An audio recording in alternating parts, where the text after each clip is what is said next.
doctor Alberto Rodríguez.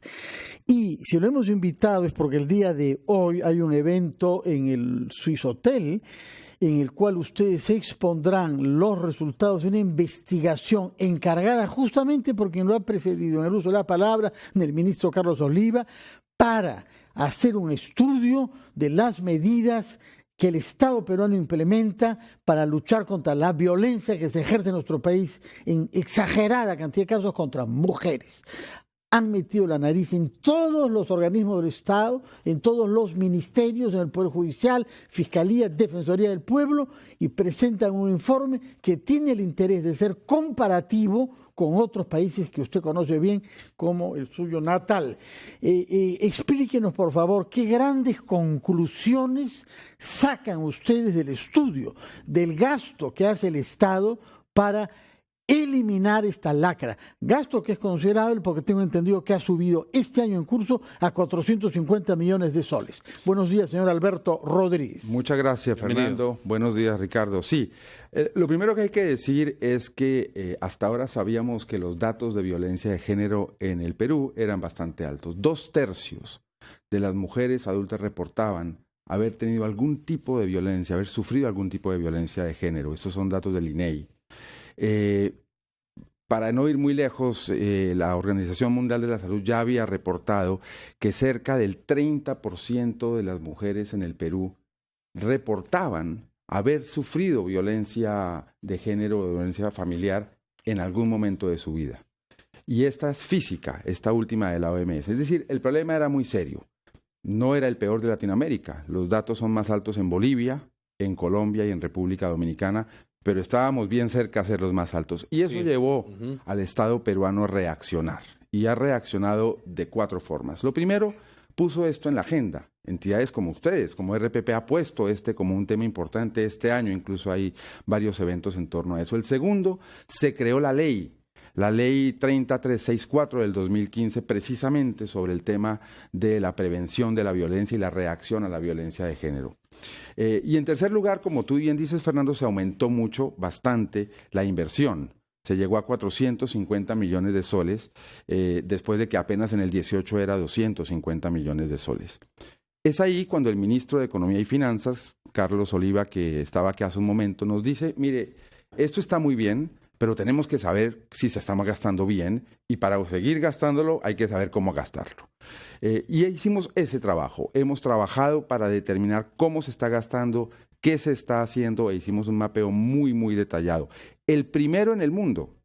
Es bien interesante. No tenemos comparaciones porque ningún país ha entrado al detalle que está entrando Perú para determinar cómo están gastando sus recursos en este tema de violencia de género. Te voy a decir 2 cosas que hemos descubierto. La primera, se gasta en Perú fundamentalmente en atención y menos en prevención.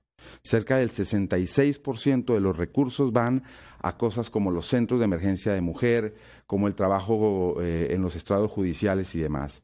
Y muy poco todavía en atender, por ejemplo, a trabajar con poblaciones jóvenes, escolares, comunidades, etcétera. Ese es un tema bien interesante y bien importante. La segunda, el gasto sigue siendo, a pesar de que ha aumentado, muy espóreo. Son cerca de 7 ministerios, más el Poder Judicial, más la Defensoría del Pueblo, más los gobiernos subnacionales, gastando en este tema. Y te imaginarás, en ocasiones montos pequeños y no siempre coordinados. Un gasto más coordinado, un trabajo mucho más estructurado podría llevar seguramente resultados mejores.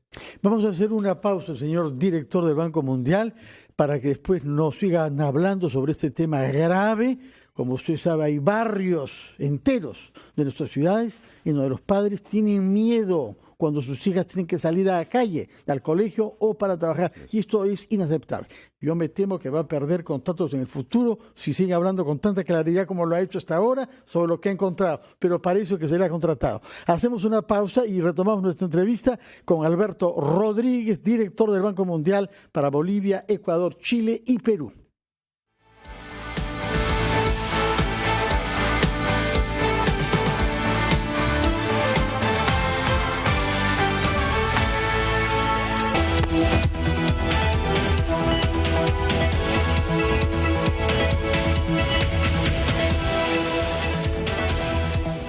La línea 1 del Metro de Lima dispuso el cierre temporal de la estación Gamarra debido a las operaciones que se realizan en la avenida Aviación en La Victoria.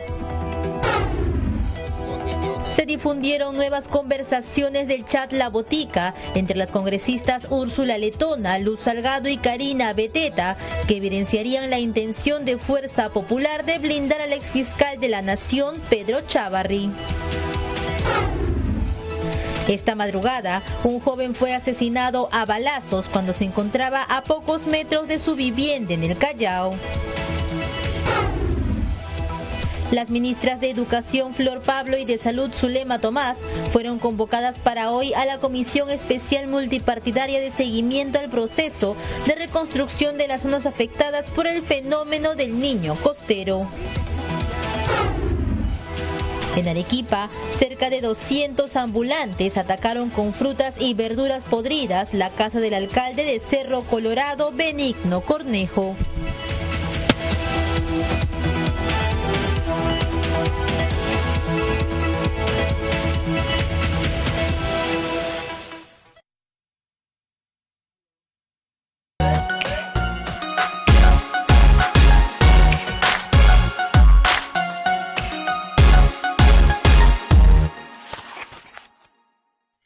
Bueno, mi libro favorito, desde hace ya 2 años que lo leí y ahora lo acabo de retomar otra vez, es La distancia que nos separa, de Renato Cisneros. Es la primera vez que leo un libro que hable con tanta calidez, con tanta verdad de una relación de padre e hijo. Y eso no hablamos mucho, por lo menos los peruanos. Si me pides recomendar uno, yo recomendaría ese. Ha sido el libro que más me ha impresionado, atrapado, conmovido, ¿no? De lo último que he leído. Recomiendo a todo el mundo que lean La distancia que nos separa.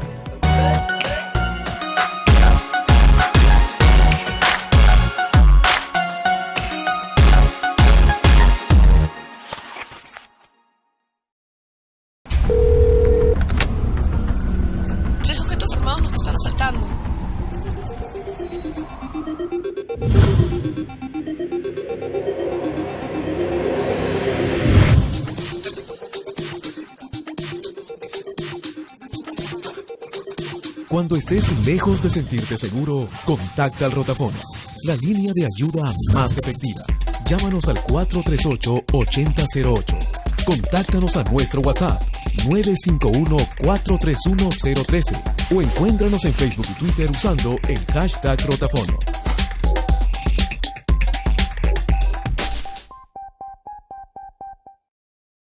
Disfruta la mejor colección de novelas clásicas en audio ahora en RPP Player. Entra a rpp.p, busca mi novela favorita, dale clic y listo. 15 obras de la literatura clásica con los comentarios del premio Nobel Mario Vargas Llosa. Mi novela favorita. RPP Player. Pon el tiempo en tus manos.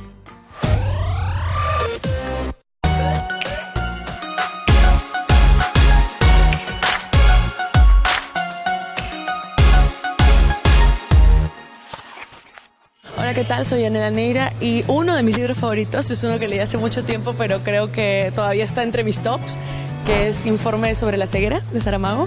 Me encantó por cómo está escrito, por cómo relata la historia, me parece que es súper potente, pero porque además creo que habla de la sociedad, del ser humano, y lo retrata así en su crudeza absoluta.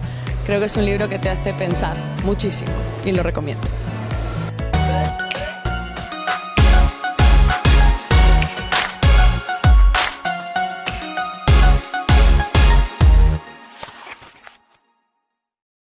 Disfruta la mejor colección de novelas clásicas en audio ahora en RPP Player. Entra a rpp.p, busca mi novela favorita, dale clic y listo. 15 obras de la literatura clásica con los comentarios del premio Nobel Mario Vargas Llosa. Mi novela favorita. RPP Player. Pon el tiempo en tus manos. Radio Oxígeno.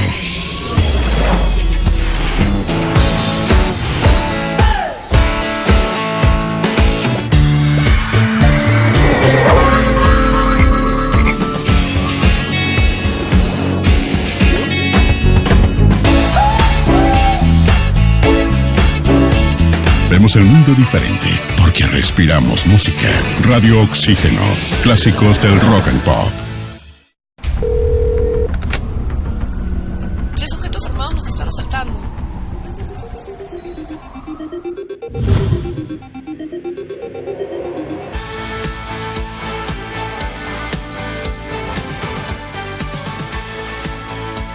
Son las 9:04, estamos conversando con el señor Alberto Rodríguez, director del Banco Mundial para el Perú, Ecuador, Chile y Colombia. Pero antes de retomar nuestra entrevista con él a propósito de un estudio sobre la violencia de género en el Perú, tomamos contacto con nuestra compañera Joana Castro, que está entrevistando a pasantes en nuestra capital hoy, día en que se inaugura, entra en vigencia la obligatoriedad, ¿no?, de vender alimentos con etiquetas octogonales que contengan información en buena cuenta sobre el azúcar, la sal y las grasas saturadas de los alimentos. Joana, buenos días. Fernando, Ricardo, ¿qué tal? Muy buenos días. Cuadra 5 del Jirón Cusco en el Cercado de Lima. Hemos comprado un producto que tiene precisamente este octógono y dice alto en grasas saturadas, evitar su consumo excesivo. Ahora nos acercamos a las personas y les preguntamos, caballero, muy buenos días, bienvenido a RPP. Al ver, por ejemplo, este octógono en este producto, ¿usted influye en su decisión de compra o sigue realizando sus compras con normalidad? Definitivamente influye, ¿no?, en algo al ver un aviso de esa naturaleza, pero igual, ¿no?, lo consumiría, ¿no?, porque al final y al cabo sabemos que a veces es un poco dañino, nada más. En menor cantidad consumiría. En menor cantidad sería. Pero de todas maneras. De todas maneras. Ok, nos acercamos a otra persona. Caballero, buenos días, bienvenido a RPP. A partir de hoy, estos octógonos de advertencia son obligatorios en todos los productos. Usted, por ejemplo, al verlo, ¿cambiaría su decisión de compra o seguiría consumiendo estos productos? Seguiría consumiendo esos productos. Así es. Sí. Este, por ejemplo, que dice alto en grasas saturadas, también. También, claro, sí. Ya en el... Muchas gracias. Hay que mencionar, Ricardo, Fernando, que el uso es obligatorio por el decreto supremo que modifica el reglamento de la ley número 30021, la ley de promoción, alimentación saludable para niños, niñas y adolescentes y el manual de advertencias publicitarias, pero que además se debe tomar en cuenta cifras como, por ejemplo, las de la FAO, la Organización de las Naciones para la Alimentación del Perú, que alcanzó en el 2018, Perú alcanzó el tercer lugar en sobrepeso y obesidad. Adelante.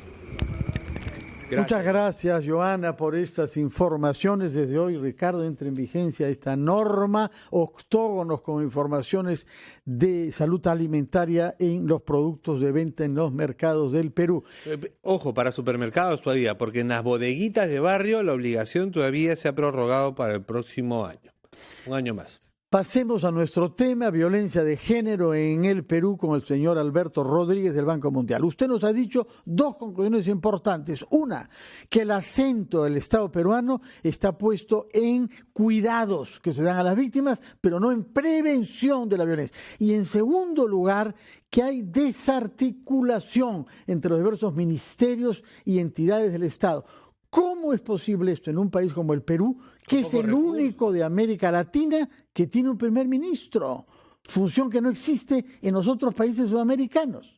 Bueno, yo creo, Fernando, lo primero es que hay que ver el vaso de agua medio lleno y no medio vacío. El progreso ha sido enorme. Agua sin azúcar, por favor. Y sin azúcar. El progreso ha sido enorme. Por ejemplo, ya se han creado 300 centros emergenciales de mujer, los CEMS, que son un paso para adelante bien importante. Se van a crear 50 más en el próximo año. Disculpa que sea malvado, señor Rodríguez. Esos 300 CEMS que usted elogia con toda razón, ¿abren cuántas horas por día? Bueno, vamos a entrar a algunas de las dificultades de los CEMS. Hemos encontrado que 20% de ellos solamente abre las 24 horas. Y la violencia de género se da a toda hora. Por lo tanto, hay que trabajar para lograr que esos CEMS estén a disposición de las mujeres y de los hombres, quien sea que sufra la violencia de género, todo el día, porque sucede a cualquier hora. Hemos encontrado también, por ejemplo, que solamente 1/3 de ellos opera con protocolos. Es decir, los protocolos existen, pero la implementación es débil en algunos de ellos. Solo 1/3 de ellos está implementando los protocolos y por lo tanto hay que trabajar en la capacitación y preparación de los funcionarios que están allí para implementar esos protocolos. Hemos encontrado que solamente 1% de las medidas de protección han sido otorgadas y este es un tema grave. La Defensoría del Pueblo lo ha indicado. mujeres que se encuentran en situación de emergencial, de peligro, de riesgo, de repetición de violencia, piden una medida de protección y solamente el 1% hasta el momento se les ha otorgado esa medida. O sea, hay camino por recorrer en la implementación de los programas, hay una excelente intención de invertir más, de implementar, pero hay que coordinar mucho mejor esas inversiones. Los SEMS, esta experiencia de llevar en un solo lugar todos los servicios, son una buena política. En muchos países está haciendo falta evaluación, pero lo que resulta muy claro es que depende de la implementación de país a país. Y en Perú tenemos que trabajar aún más en la implementación de los centros de mujer, que son una buena política, pero que todavía tiene camino por recorrer en la implementación. Nos decía usted que además de estas cosas que se tienen que superar, esos aspectos que se tienen que mejorar en los centros de emergencia mujer, que es en la atención, la prevención no estaba caminando. Sí, se está invirtiendo apenas, la inversión en prevención es muy nueva. Eso es lo primero que es interesante. Y por lo tanto, Perú está aprendiendo en prevención. Y creo que el trabajo que el Banco Mundial hace en ese sentido es traer experiencias de prevención que han sido exitosas en el mundo. Existe, por ejemplo, la experiencia IMAGE en Sudáfrica, que trabaja con mujeres y las empodera económicamente para equiparar el ingreso económico de hombres y mujeres, que es uno de los factores de riesgo, la diferencia entre eso, con capacitaciones tanto para la mujer como para la pareja. Y ya esa experiencia en Sudáfrica demuestra que ha caído en 50% la violencia física en esas familias que han recibido ese 50% menos de violencia física. Así es. ¿Cuál es la causa? Familias. ¿Qué es la causa que permitió eso? Una de las causas es el equiparamiento del ingreso económico, en donde la mujer se empodera. Otra causa es el mejoramiento de la autoestima de la mujer, que es bien importante. Y otra causa es la generación de un diálogo familiar, a través de una política pública de trabajo con la familia. Esos tres elementos son bien importantes para que comience a haber una caída sustancial en la violencia intrafamiliar. Brasil tiene un programa muy diferente que se llama el programa H. Y el programa H trabaja con hombres.